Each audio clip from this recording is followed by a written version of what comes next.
Good morning. My adrenaline gets flowing when the 30-second countdown comes on because it makes me feel like I'm fixing to go on stage, even though I'm not. It makes me feel like I'm going on stage and it's like a preparation. Good morning. Good morning. How are y'all?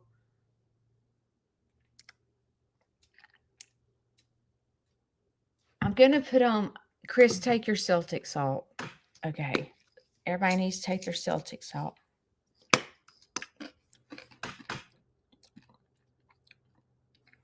Has 82 minerals. All I know is this is supposed to be better for your blood flow, better for your mental health. It has a bunch of benefits. All I care about is the mental health and the fact that it keeps me regular. The two things, just being honest. Y'all give me just a minute. I was going to let everybody get here. Putting on my watch because Diane knows I forget. And I was charging my little bracelet. I'm going to put it on. I have to use my mouth. The past couple of days have been hard on the farm. I think the hardest part is the unknown. And the unknown, and my phone is blowing up. And I can't turn my notifications off because Larry's on hospice. The hardest part is the unknown. Like, I have an assumption. A lot of things have happened in the past. YouTube doesn't even know yet. Basically, okay, last Monday, the group home came to help me with feed. Well, one of the guys, he's real high functioning. And he has chickens and he knows what he's doing. And I said, hey, will you go feed the peacocks? And I was giving each one of them a task. And he said, yes. So he went in there to feed the peacocks. Well, Tuesday, the two boys came for community service hours. So I was wide open all day Tuesday. The center was here on Wednesday. The boys were here on Thursday, and Thursday afternoon, I went into the peacock enclosure and found my pheasant hen missing. Well, there was no signs of an opening. Like, there wasn't a predator that got her. There was no feathers. She was just missing. So the only thing that I could think was, when you go into my peacock enclosure, the door swings open. And if you don't close it when you go in, they could go out. And I thought when he went in to feed them, he didn't close the door because he probably didn't know to close the door. And my female got out. Well, then my male started like if you don't have animals, you don't probably understand. But when animals pair up, like a gander and a goose, when they pair up, a pigeon pairs up, a pheasant pairs up. And so when they lose their pair, the other person, they grieve. And it's terrible. So my male was in there grieving. Well, I went in there I lost the female on Monday. I went in there on Friday because my video came out Saturday. I went in there on Friday and my male was missing, but there were feathers everywhere. Well, after doing a discovery, I noticed the fence wasn't torn. It was almost like it came loose. Well, when then Shane got home, he goes like, Judy, there's been a predator in here because, Shane's a hunter. So then we went on the hunt. He found the fox. He shot at the fox. He missed, obviously. Then we found the possum. He missed. So we put the trap out there. Well, I'm not going to tell you the rest of the story because it's coming out tomorrow. But it was a disaster. A disaster. And I lost some very special birds to me. And I did a video and I was crying. And as a creator, the hardest thing, okay, I want to say, let me read this first. I got this card yesterday. And the card says, the best things in life aren't things, they're friends like you. And that was the perfect card because yesterday my video went viral and I miss Diane because when videos would go viral, Diane and I would we would laugh, we would cry, we would laugh at how many new followers I got. We would just go back and forth. And my phone has been blowing up with the video going viral on Facebook. And when I read this card, and I'm getting new followers and I'm getting beat up. This is your fault. It was the fencing. You should have done better. You should know better. Blah, blah, blah, blah, all this crap. I stopped and I wanted to go, I am a creator.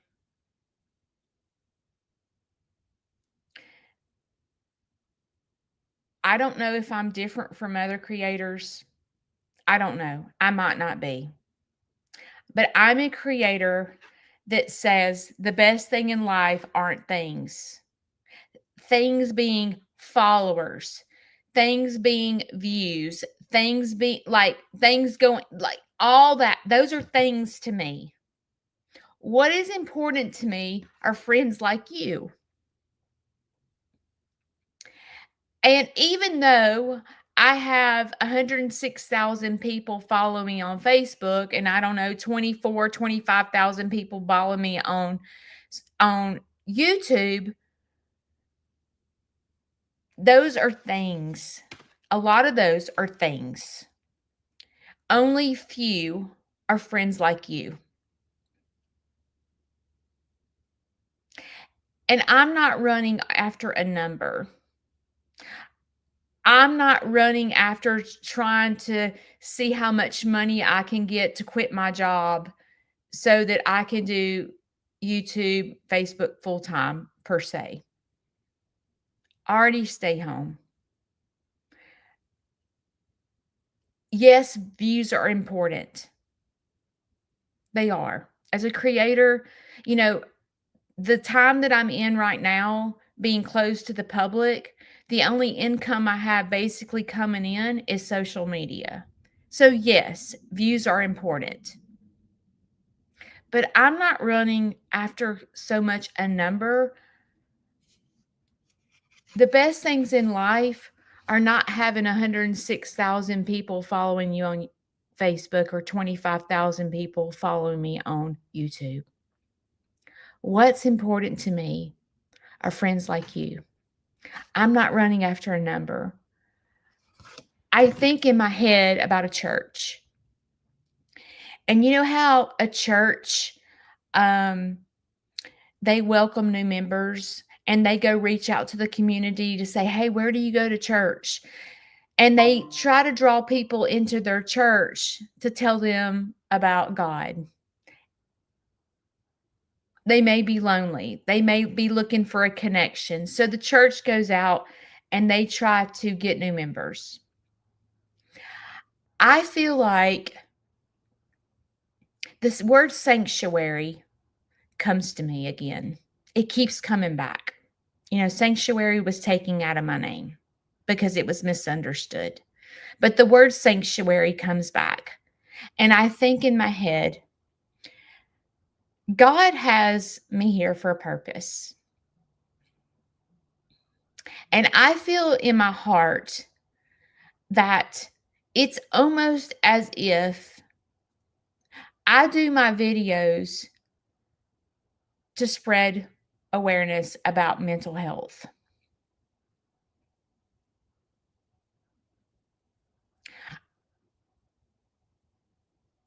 I am on this path. I don't know where it's leading. I have no clue. I keep going right, I keep going left, but I do know that I keep going forward. I haven't gone backwards. And the reason I haven't gone backwards is because I know who has me on this path.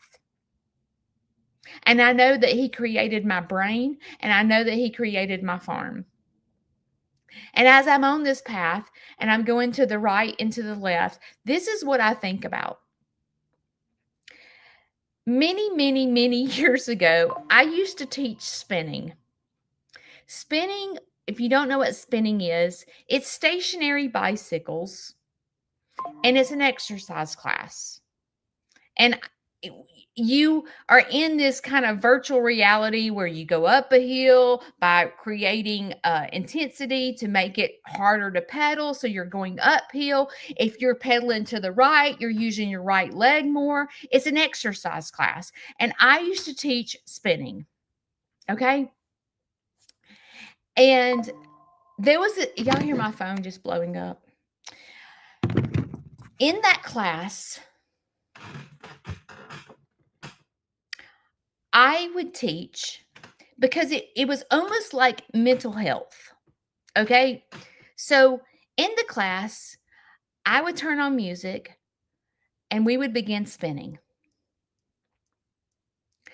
And I would talk about the class and I'd say, okay, we're here on a mission. Okay. And what I want you to do is I want you to forget about what we're doing right now. And I want you to get your mental status level. And I want you to think about the person that's in front of you on the bicycle. So visually imagine that you're on this bicycle and the person in front of you is someone that you look up to, almost like almost a little competitive. The person in front of you is you're a little competitive because you want to be like them. And I want you to sit here and think about pedaling, seeing that person in front of you. So, as you sit here and visualize in the spinning class about the person in front of you, who is the person in front of you that you want to be like? Who do you look up to? Like me as a creator, what creator do I want to be like? Who do I put up on a pedestal that makes me want to be like them? That's the person in front of me. Okay? So I begin to visualize that. And then I tell them, who is the person to the left of you? So as you're riding down the road, you know who's in front of you. Who's to the left of you? The left of you is the person that wants to go, you're not good enough. Watch this. I'm about to beat you. The person to the left of you is not your friend. Okay. They're like the person that is just like almost annoying to you because they're like wanting to beat you. Okay. Like they're just comparing themselves to you. They just think about it. So the person in front of you is who you want to be like. The person to the left of you is who wants to be like you and they're competitive. The person behind you, who are they? And who's the person to the right of you? The person to the right of me is the person I think that is holding my hand. My Diane people, my backup dancers, like the person that's cheering me on. You got this. You got this. I'm right here beside you.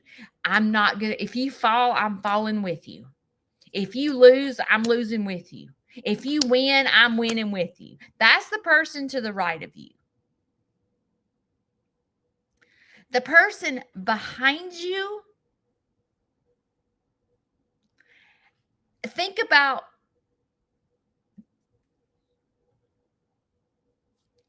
I have to take off my glasses. The person behind you, I think of,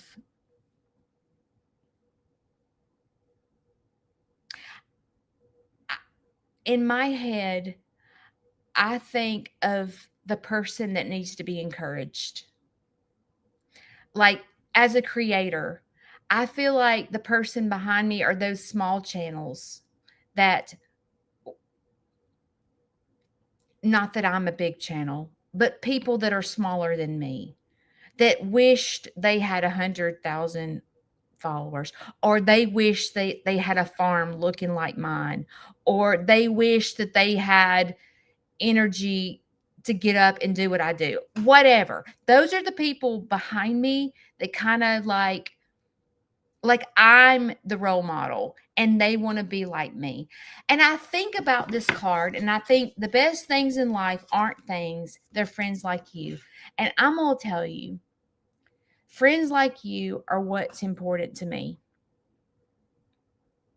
Sometimes as I go down this path, I go to the right and left and I get confused because that's what happens in our brain. Because there's like the devil and the angel sitting on our shoulders, and the devil causes confusion. And sometimes you get focused on a number. You do. I'm a human being. You know, I'm human. I go down the wrong path sometimes. But it's the person to the right of me that's holding my hand that pulls me back to the right path. You got this. I'm with you. We're going to ride or die. You're my ride or die person.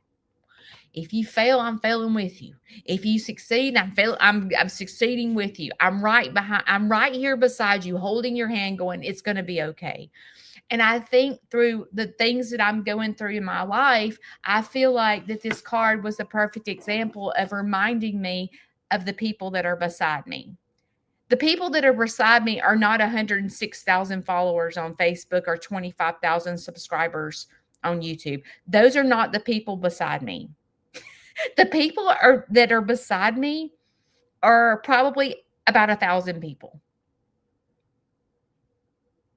They're the people that watch every single video. They're the people that are sitting there waiting for me to post because they can't wait to see what's going on in Sneed's farmhouse. That's a backup dancer. 106,000 people are not really a backup dancer. They don't know me. They don't follow my journey. They don't really care about who Aunt Judy is. They're following me because a video went viral and they were like, oh, she's got 105,000. So I follow her too. Those are not backup dancers, to be honest. I have probably 1,000 backup dancers that are going to watch every bit of my content because they want to support my farm and they want to support me and they know everything about me. They know my animals' names. They know who my husband is. They know who Larry is. They know everything. That is my people on the right. And one day when I was going down the road to the right and left, I was in left field, okay? And I was talking to another creator and I'm like, man, I only have 1,000 views on this video. What the heck? And she goes, stop. You woke up this morning and you had to speak and you were telling somebody what happened to you today. Okay. And you walked into this room and there are 1,000 people in this room listening to what you have to say. Is that a lot of people? You're walking into this room with 1,000 people, Judy. Is that a lot of people? And I was like, so then I visually pictured me walking into this room and there are 1,000 people wanting to know what Leroy did or what boyfriend did or what I was doing. And I was like, that's a lot of freaking people. If you sit and think about it. Like, I walk into this room and have something, and there are 1,000 people that care what I have to say. When you put it in that perspective, that's a lot of people. But if you put it in the creator perspective, you're like, I only got 1,000 views. People don't care what I got to say. They don't want to care. The only time they care is when you freaking act a fool and you're crying because your peacock died, okay? And you're bawling your eyes out, and then people come out of the wood, and I'm like, I got 22 shares and 1,000 comments and freaking 10,000 likes, and I'm like, where did these people come from? Like, where were they when I was doing I don't know, the community service hours with the boy video? They don't care about that. They care about, did she get her finger cut off or did her peacock die? They like to watch, was a baby born? Then your views go way high. I did a video that says he's in jail. That excites people. Why is that? Did her husband go to jail? Who's in jail? So then they go, and I get 15,000 views because everybody that's not on my right side that's a backup dancer begins to watch this video to see who the crap's in jail. But my everyday life, no one gives. There's 1,000 backup dancers that care about me. And that's a lot of people to walk into a room to want to listen to what you say. So the best things in life aren't things. The best things in life are friends like you. So to the 1,000 people that watch my content nonstop, thank you. It's you that keeps me going. It's not the people that watch who's in jail. I don't want to do clickbait. I don't. I want to just be Judy. So thank you to the people that know who I am, that know who Larry is. If you're new to my channel and you're just watching me for the first time, it may take a minute to get to know me, but know that you're special to me. And I'm not closed in where I have a lot to share. I feel like God has put me here for a reason. And the 1,000 people that are the backup dancers, they welcome new people. We're not a clique. Okay. With that being said, let's move forward.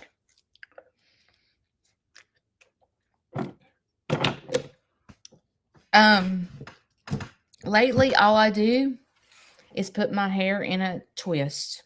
It's what I feel like doing, and I just don't feel like it. I hate my hair short. I've told you guys that. I hate it. But my hairdresser wants me to not have extensions for 6 months. So that's what I'm trying to accomplish. So it requires me just sticking it up. I am trying to do a new thing with going live in the mornings, and I'm trying to title my lives. It's hard for me to title my lives because I don't wake up the same every day. I'm one of those people, and I'm like, oh, why did I title If My Old House Could Talk? Because I don't feel like talking about my old house. I feel like talking about something else. So this is going to be difficult for me. So, because I have a lot of other things going on in my brain, but I'm going to try to stick to the subject.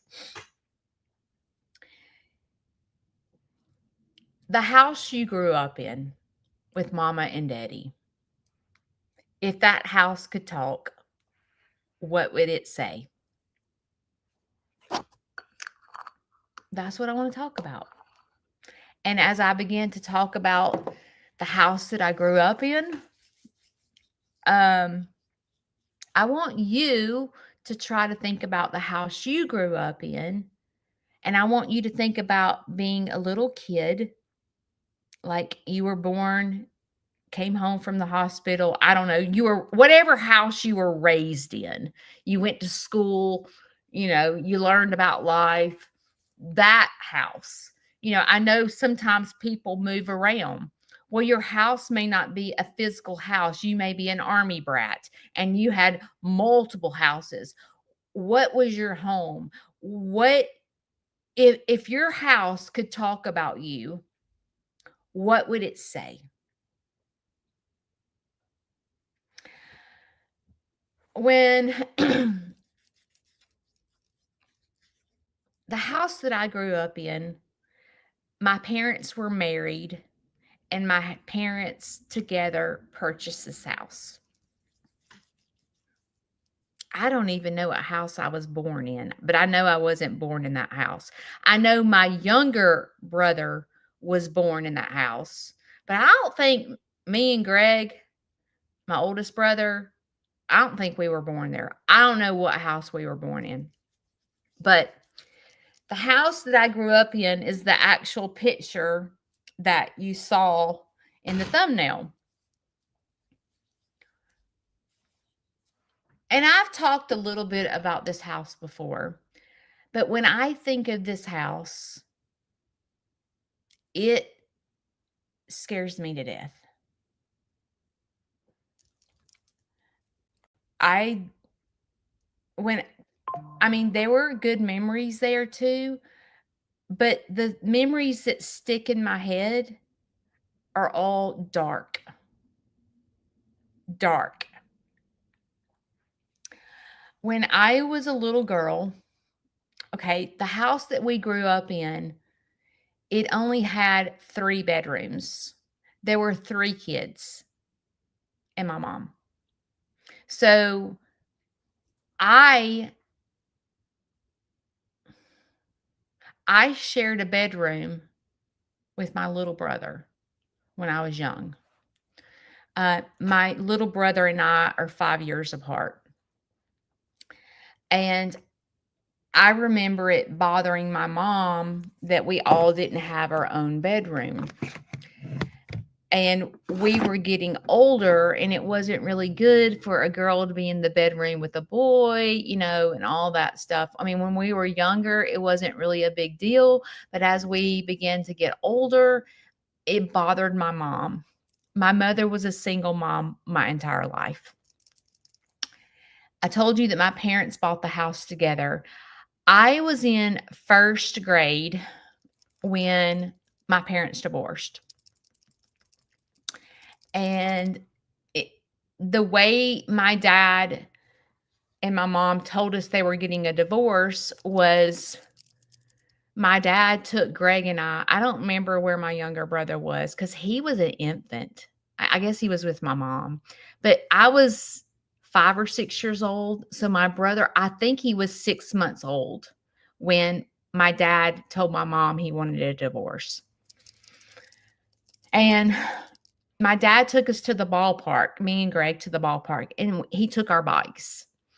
So we're not knowing what's going on. I remember we were in the back seat and my dad said, "Hey, I'm not going to be living in the house anymore." He didn't say we're getting a divorce. I don't know if we would have even understood what the word divorce meant. I mean, literally, I'm 5 years old, right? And he said, "I'm moving into another house, I'm not going to be living in the house anymore."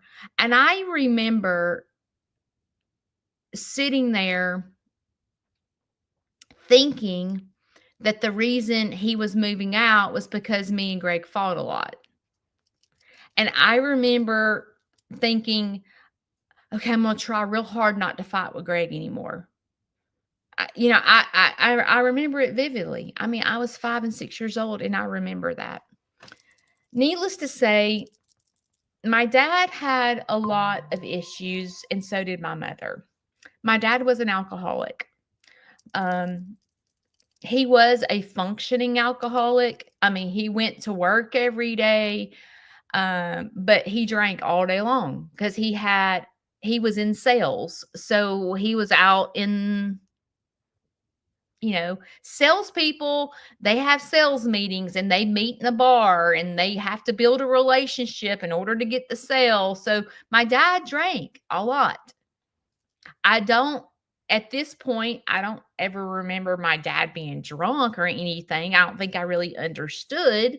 But um, at this point, so my dad moves out. I don't remember the day he moved out. I guess they did it behind our back. Maybe we were at our grandparents' house. I just remember he was gone. And all I remember is my mother bawling her eyes out all the time. My mother didn't work. My mother was a stay-at-home mom, and my dad walked out the door. So, mom, her life totally changed because she had to go to work. And when that happened, we're thrown in after school care, daycare, whatever we were, and our lives totally changed through divorce. And I think in my head, that was the beginning of my mental health issues, is my parents' divorce. And I know my mom did the best that she could, but my mom was so mentally messed up over my dad leaving that she cried all the time. Well, as a young child, when you're around your mom crying all the time, you're like, what is wrong? Like, why are you crying? And I don't remember the words that she said, but I remember knowing that she was crying because my dad left. My dad had an affair. So then all of a sudden, your kids have to go to their dads every other weekend. And my dad lived in an apartment. And we went over there every other weekend, and it was a total disaster. But I'm sure if my mom was alive right now, she didn't have a choice but to send me and my brothers to my dad's house, because by law, the dad has to see them every other weekend unless you can prove in court they're an unfit dad. And that's hard to do, right? So, there's legal things involved. So, as a mom, you have to send your kids off to this man that's a freaking drunk. And as a mom, you're like feeling like your heart's ripped out. So, I can only imagine how my mom felt. And when we would go over to my dad's house, my dad had a different girlfriend all the time. It was horrible. I remember just as a kid, just being confused. Who's this woman? And the women that he chose, oh dear Jesus. Oh my gosh. It was a train wreck. And we were just first, second grade. And I think the day that my dad left, if my house could talk, I was the one who struggled the most. If I set down my two brothers and we told this story together, and I said, who didn't handle the divorce well? Both of my brothers would point to me, because I started having mental health issues.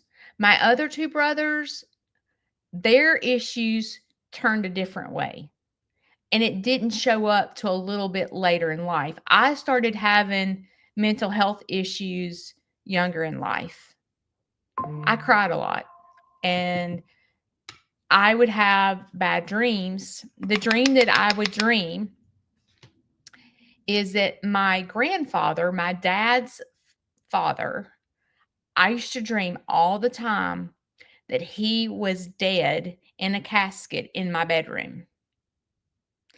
And my parents were making us go up to the casket to see him. And when I went up to the casket to see him, he rose up. Y'all, I would dream that all the time. And I was the child that was scared to death to go in her bedroom. Okay? Like, I was, like, petrified. So, I mean, the mental issues started when I was young.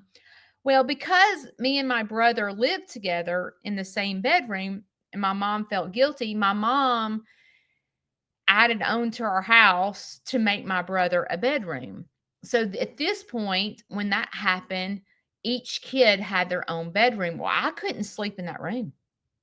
I, I was a I was scared to go into that room all the time. So mom moved my room into the middle bedroom where I felt safe. Well, as time went on, not to bash my mother, but you know how if you've been through a divorce, you gonna get me. You know how when you go through a divorce, you like get all skinny, you know, you get skinny, you start going to the bars because you're like you feel good about yourself because oh, you want to divorce me? Well, screw you. Oh, that's what I can do. I'm gonna get skinny and I'm gonna go to the bars and I'm gonna find, it was kind of like that. Mom started partying, I mean, and my mother had my personality or I had her personality, but we were total opposites. I am not a drinker. I am not a partier. Uh, my mom was, or she became one. Um, so I remember sitting in my bedroom and I was the weird one as I grew up and got, let's just say, in high school. I was the weird kid. I went to church. Like, I was weird, okay?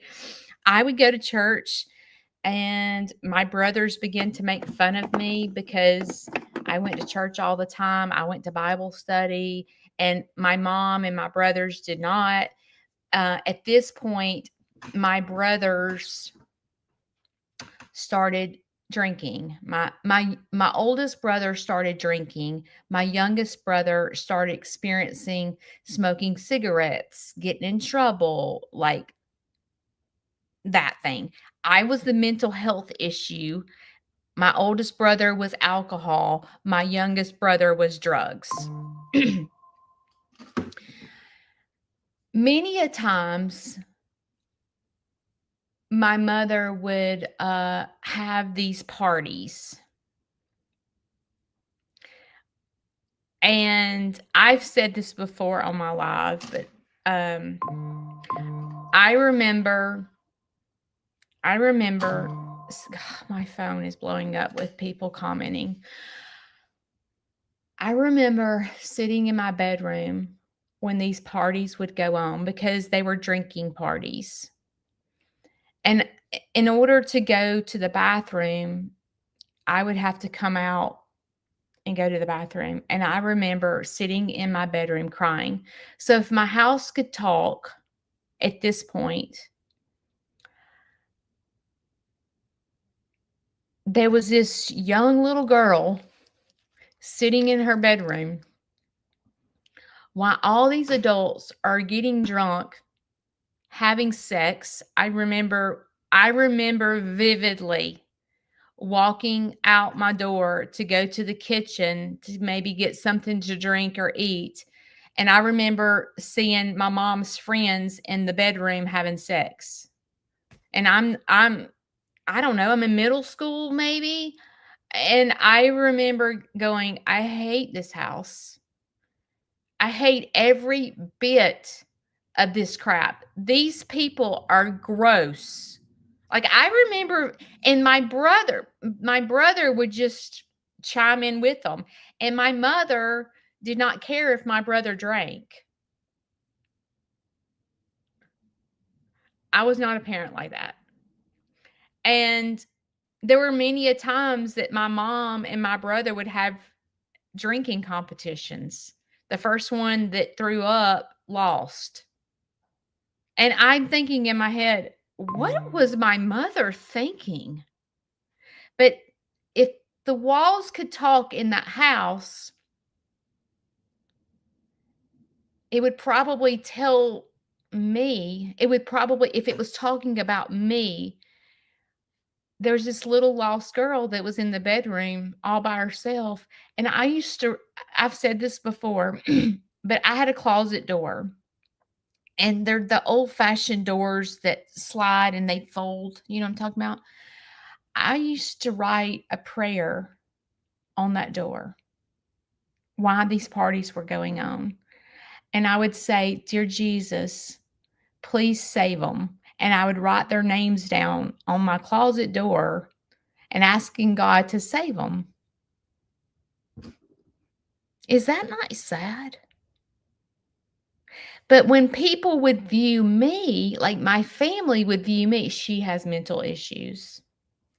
Ignore her. She's in the bedroom. She's got mental issues. And I began to start getting labeled as crazy. But I think that if my house could talk,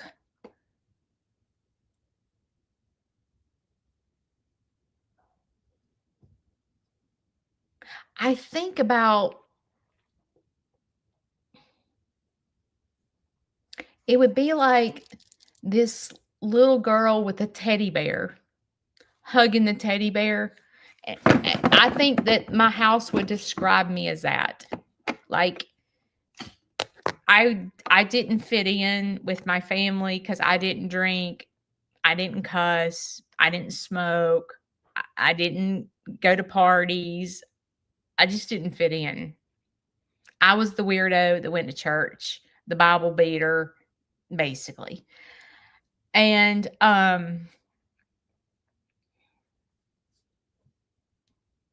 one day, my senior year in high school,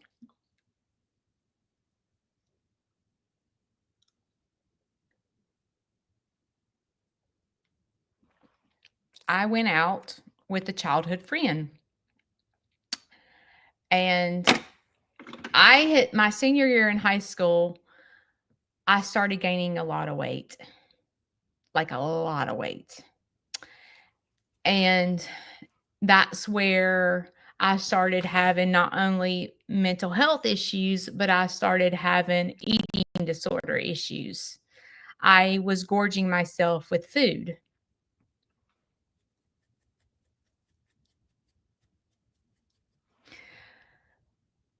My dad ended up getting remarried a year after my parents divorced. And I remember my mother crying. I wouldn't go to the wedding because my mom was crying. I stayed with my mom. My brothers went to the wedding, but I didn't. I stayed with my mom. Um,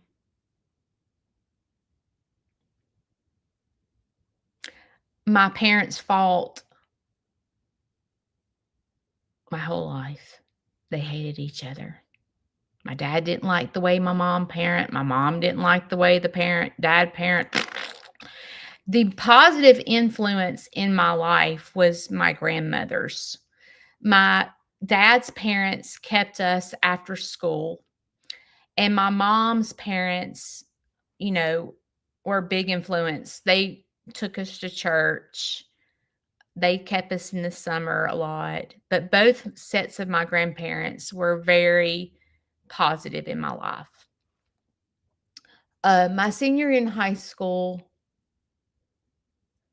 if the walls in my house would talk, I go out with one of my friends this particular night. I was overweight.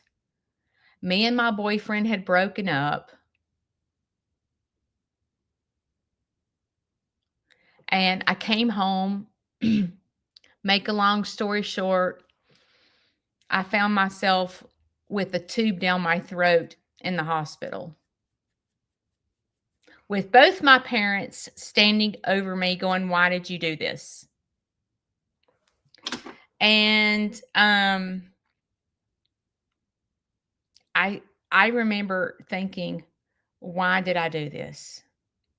Are you flipping kidding me? Like, are you flipping kidding me? And that's where the word crazy really got emphasized, because Judy was now in the hospital with a tube down her throat and can't speak, in intensive care. And everybody is in shock that Judy did that, but my house.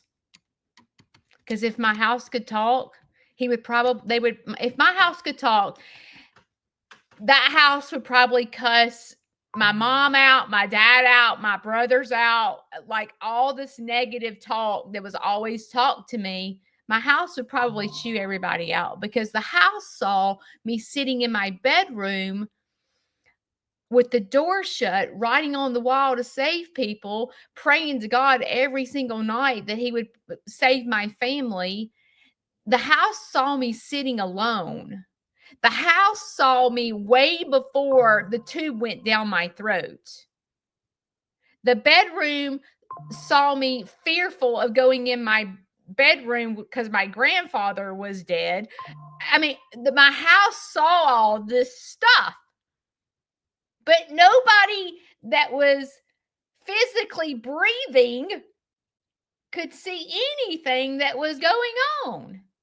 My house saw me overeating in the kitchen, in the privacy, trying to I don't know, feed my blues away. It made me feel good to overeat. The house saw every bit of that.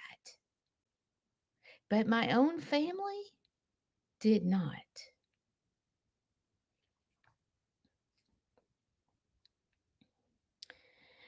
So I remember after the tube got out of my throat,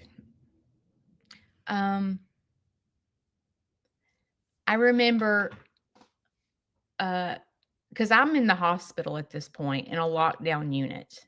Okay, like it was terrible. And I'm maybe 17 years old. I don't know.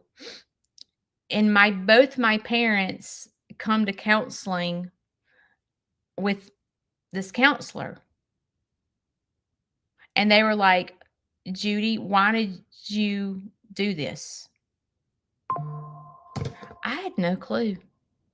All I knew is that I didn't feel good. I'm a kid. I don't know what's wrong.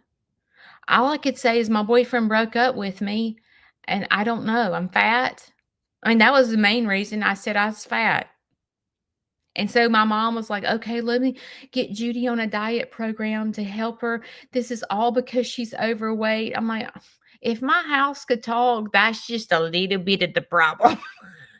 But at the point when you're a kid, you're like, my stomach hurts. I'm fat. I just don't feel good. You don't really know. You don't go, because y'all are all jacklegs and you're having these wild parties with freaking people getting their groove on in your bedroom. I'm over here just trying to go to sleep and you got loud music playing. It's embarrassing for people to come and see that my mom's doing this. Like, Dad, you're over here drunk.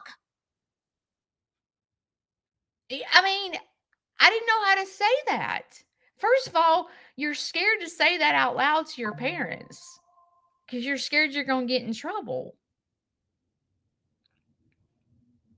But if my house could talk, my house would have probably chewed every one of them out.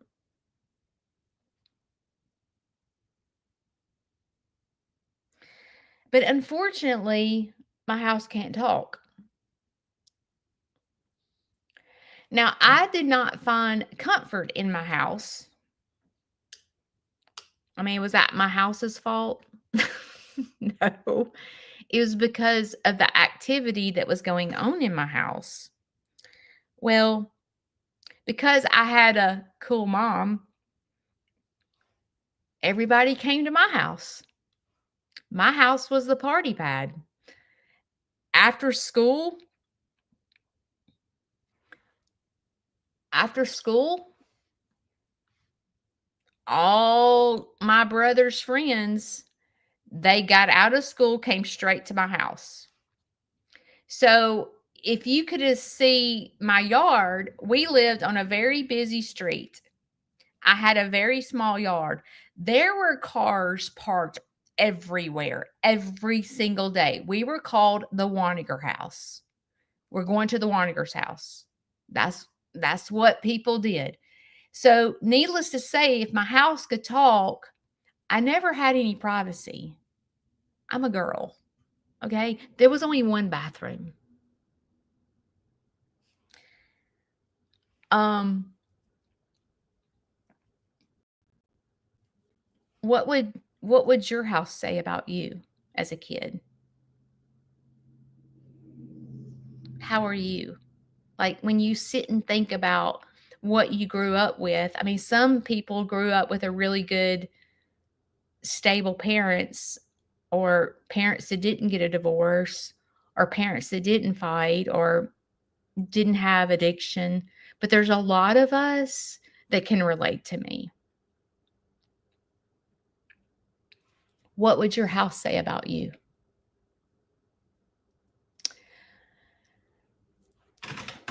I felt scared to death in my house all the time because I didn't have privacy. I didn't have, um, I didn't feel safe. Um,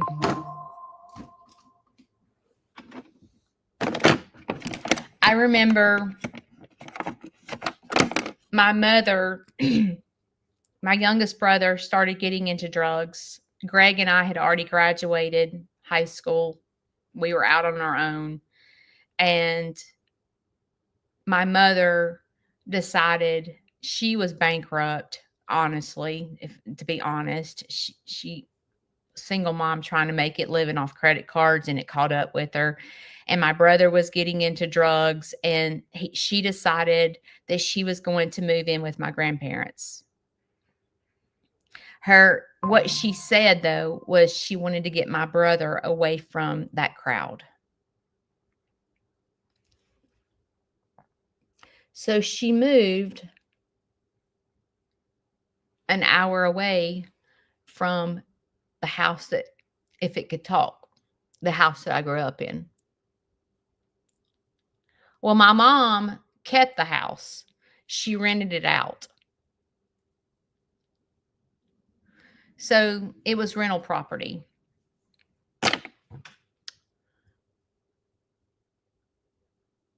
When I was pregnant with Vanson, so my second child, let me back up. My brother and his wife, they had a baby. They were young. They were not married. My mom allowed them to move into her rental house, the house I grew up in. So my brother and his wife lived there and their newborn. To make a long story short, after about a year, my brother bought property, or a house, up next to my mom. My grandparents gave my brother an acre and they moved up there. Well, that left the rental house open. So me and my children, I was pregnant, moved into the house I grew up in. I could not believe that I did that because I hated that house. I hated it. And I was thinking, buddy, I have really gone backwards in life. I have gone back to the house I grew up with. A lot of people have great memories of the house they grew up in. They can talk about their neighbors, or, oh my God, it was so much fun. We used to go outside and play hide and seek. Like, you have a lot of good memories with the house you grew up in. As a matter of fact, maybe to this day, you ride by the old house. Like, you ride by the old house and you can picture your mom being there, your dad or your grandparents, and you oh my god, we had such great memories in that house. I couldn't say that at all. As a matter of fact, when I go by that house to this day, I feel sick. I feel sick. Well, we moved into that house and my mother got sick. So me and my husband ended up buying that house. Yeah, we bought it. And I could remember when my kids were little walking around that house going, I remember because I went to the closet that I wrote in. And I remember walking into that closet as an adult with children and going, I remember because that bedroom now was Vanson's baby room, was my bedroom. And I remember walking in there, looking in the closet, and I'm like, you know how like you remember something that you did when you're a young kid and you want to go back and see if it's there? Like maybe you hid something or you said I mean, you did something, like, and you want to go back to see if it's still there. Well, me asking God to save my family was still on the closet door. And when I tell you, I fell to my knees, bawling my eyes out, it was like so emotional. And I was so mad at myself for being back in that house because I felt like a loser. I felt like I went backwards.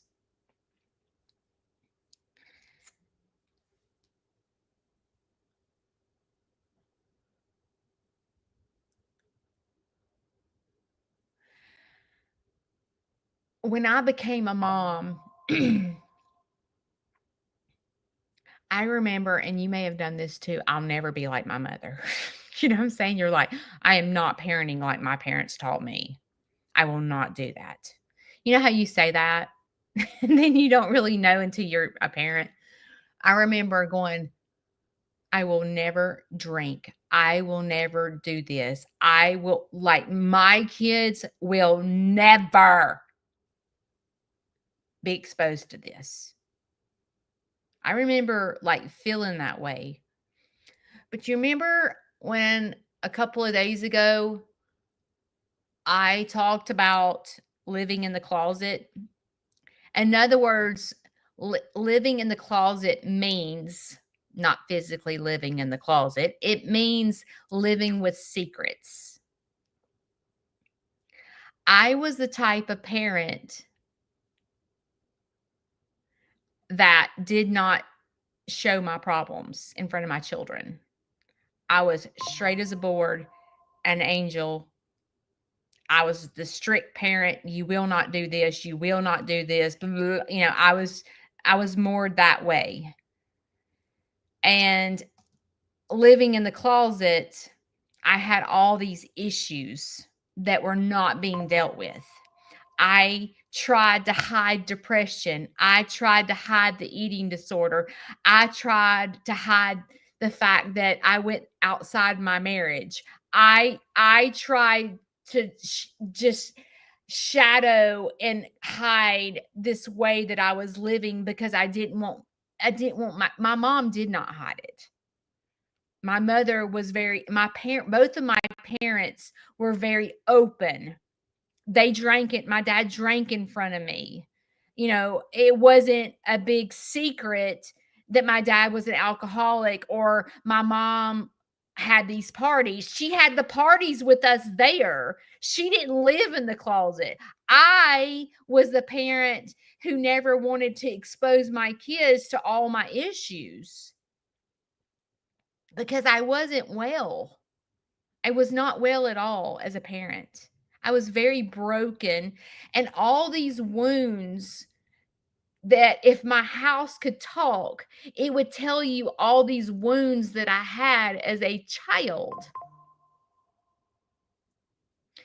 PTSD is a serious problem and majority of us have some serious PTSD about past things that have happened to us, whether it was in childhood, a relationship, something caused us to be the way we are today.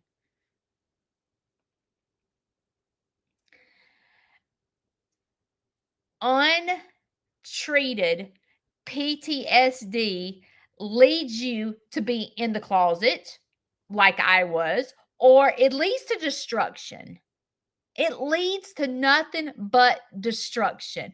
If you don't know why you are the way you are today, you're never going to be the best version of yourself.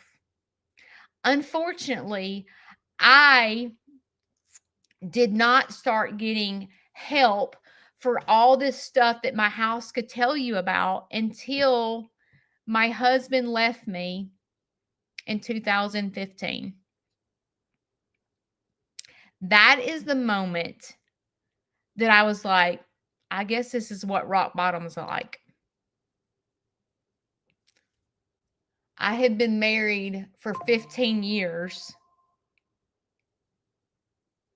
I really don't blame him for leaving. I mean, I kind of am the one that left. I got sick of it, but in a way he left me because he had found someone else, but I had done the same thing to him. I just never left him. So why wouldn't I mean, I almost feel like I deserved it. I guess if he was standing in front of me right now, you know, I have no hard feelings. I don't blame him. I don't blame him. I was not a good wife.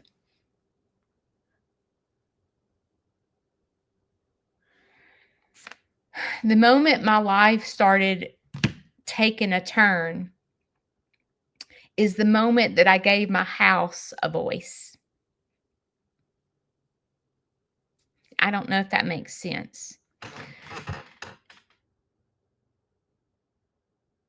Actually, the counseling, I'm sorry, started in 2010. I had a nervous breakdown because my husband left me and started dating this girl that he had met at the beach.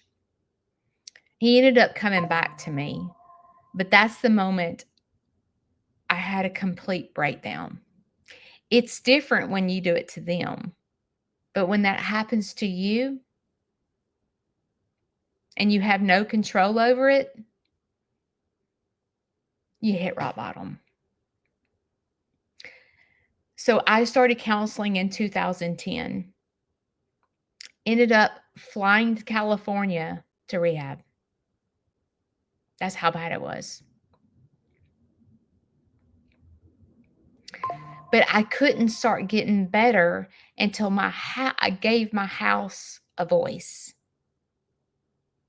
I had to go all the way back to childhood because a lot of things that happen in childhood, it happened so long ago that it's deep embedded and you don't even remember it till you start getting counseling and learning why you do the things that you do. When you give your house a voice, what would it say?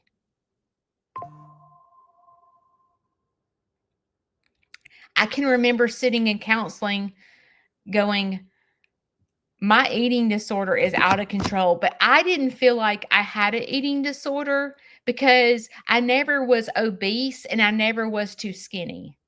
Like you don't look at me and see eating, like you can see someone that's anorexic or has bulimia and they have eating disorder written all over their head. Like you can physically look at them and go, "Oh, they have an eating disorder."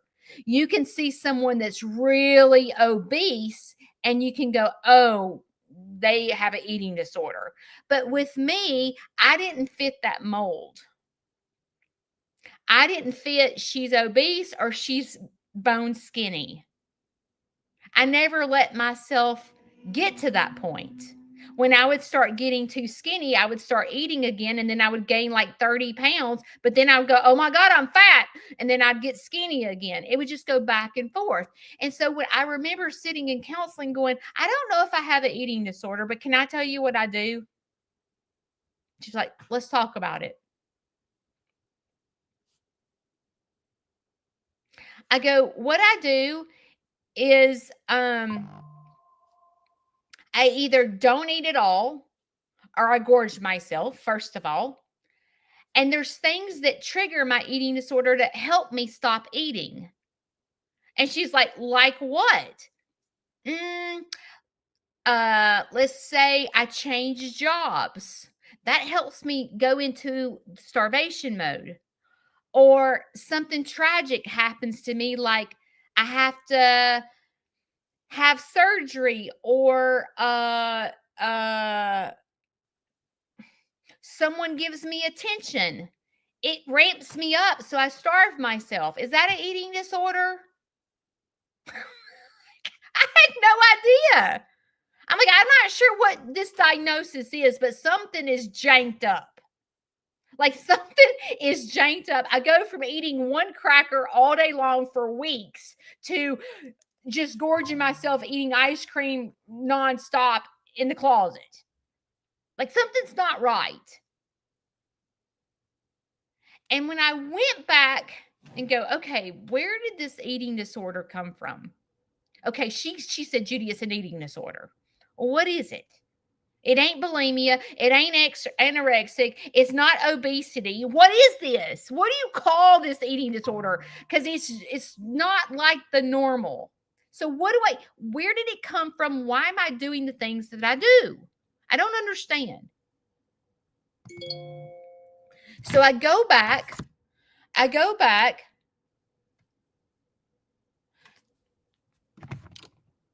to my house. Where did the gorging come from? If your house could talk to you, when did you start that? I started that my senior year in high school.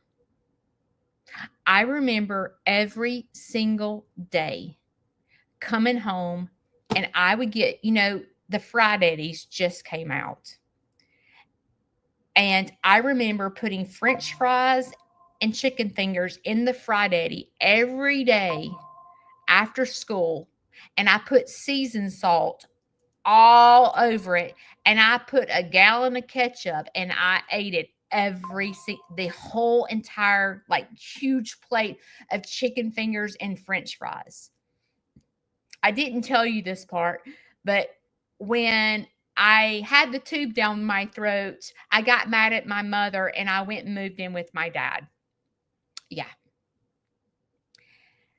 Every single day.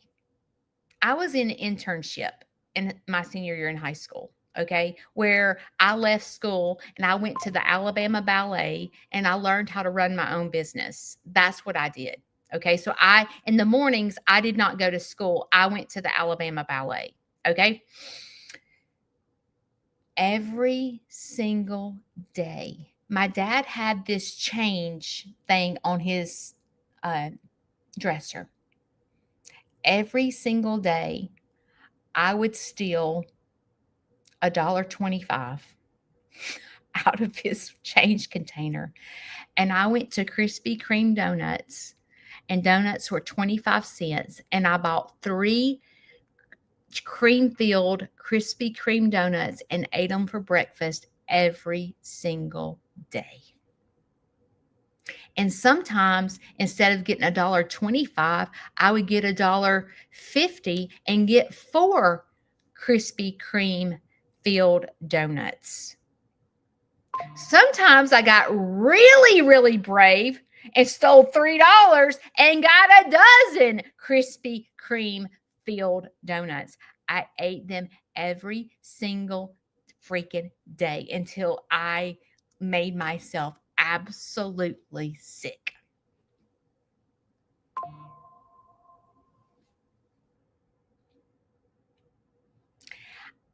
When I went to counseling and I went back, oh Lord, what time is it?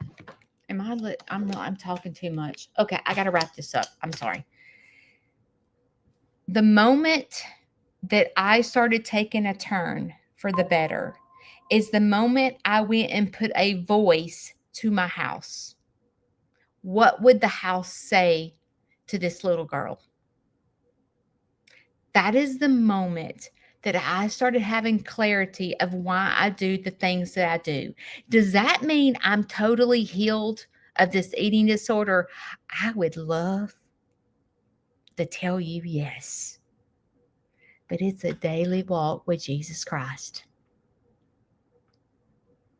It's a daily battle. No, I'm not healed from it. It's a daily battle. It's something that I have to work at every single day. My mental health, I have to work on it every single day. As a matter of fact, I have counseling today at 1:30.